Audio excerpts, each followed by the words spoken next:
Thank you very much. Thank you very much.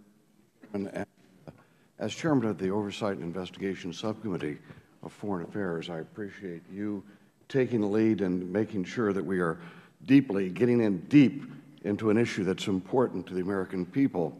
It has been suggested that budget cuts are responsible for a lack of security in Benghazi, and I'd like to ask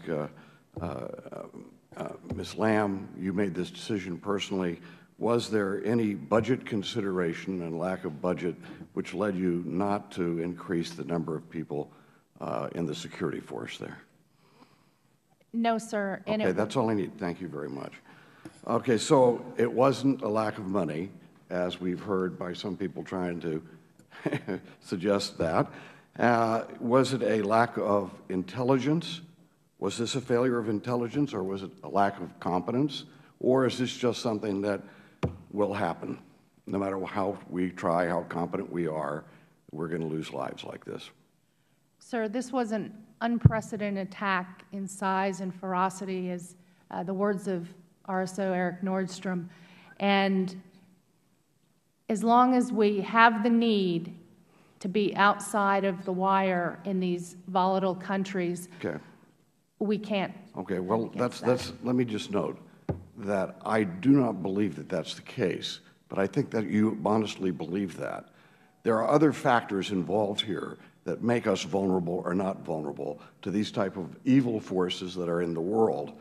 So I'd like to, I know we've touched on these issues of preparedness, et cetera, and the bureaucratic things that people go through to make sure that we don't have this type of suffering and loss of life.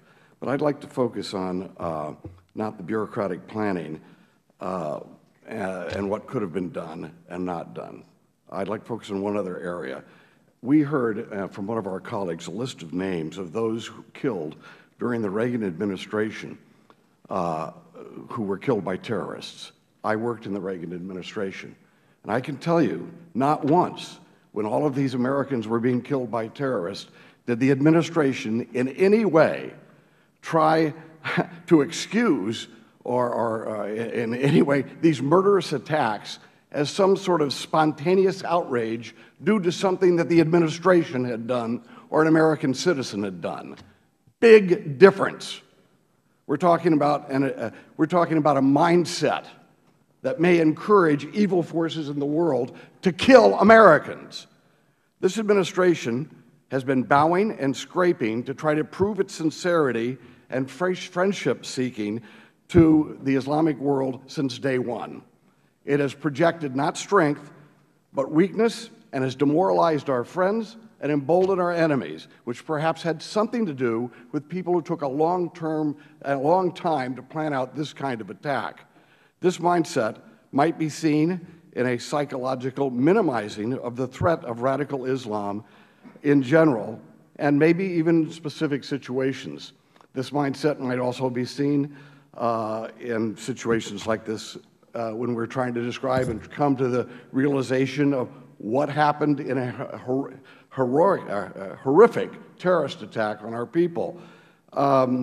For example, there is a mindset that might lead people who are here testifying not even to use the word terrorism in their testimony when we're talking about a terrorist attack that murdered our ambassador. That's not your fault, but there's a mindset there somewhere that says the word terrorism doesn't come into your written testimony.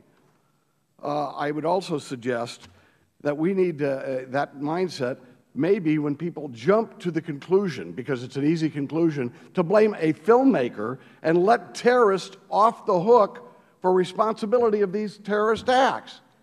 Yeah, that mindset of minimizing the threat of terrorism and blaming it on us. Freedom of speech in America, we permitted a film that created outrage overseas instead of putting the blame where it belongs. And that's where the testimony from Mr. Kennedy comes in. Mr. Kennedy, we need to understand that whole scenario after this event, to understand the mindset that may be at play here. We need to understand the scenario of what happened. 6 days afterwards, we know the American people were given false information about who was responsible. You are here today, and you're unable to give us a view of how that came about. And the fact is, as far as this member of Congress is concerned, you were engaged in stonewalling or a cover-up or whatever it is. Let me ask you flat out, did anyone tell you not to answer this question? Absolutely no one. So you have taken it upon yourself not to answer what is a simple scenario. When did you first know about this? Or as they said during the Nixon years, when did you know, what did you know, and when did you know about it? But you're not able to give us that answer. If I could respond, sir. The gentleman's time has expired, but the Ambassador may respond. Let me quote exactly what Susan Rice said on that Sunday talk show. But our current assessment, based on the information that we have at present, is that, in fact, what this began as was spontaneous, not premeditated. Right. She said, very specifically, based on our current assessment. And, Mr. Chairman, the retort to that is we're not just talking about her one statement.